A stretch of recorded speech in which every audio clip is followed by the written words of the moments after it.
An accurate timeline makes it easy for project managers to track the progress of a project and accomplish goals in a timely manner. A timeline provides the date, milestones, and actions in the form of an event sequence. This lets you understand history or process of a project.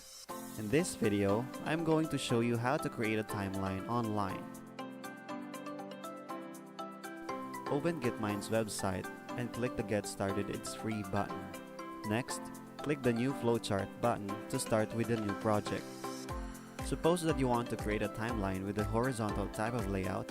Hover your mouse to the Layout section followed by the Distribute option. From the drop-down, select this option.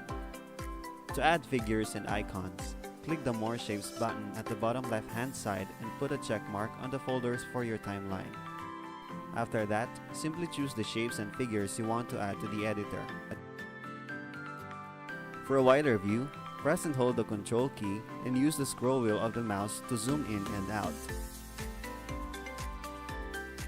Insert more shapes and personalize the timeline by changing the color and size of the figures.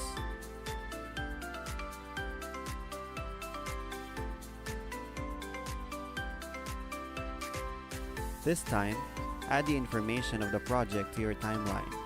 Simply click the Insert option and choose text from the selection. For your convenience, you can copy and paste from the Word to Gitmine editor. Similarly, you can adjust the format to fit your needs.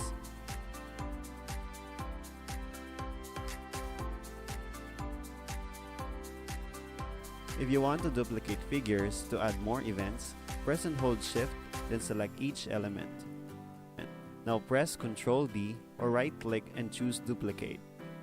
Just add information and adjust the timeline as shown in the video. Once done, click the Export at the top menu and choose a file format to save it on your computer.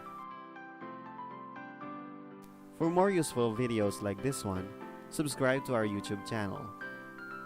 Thank you for watching.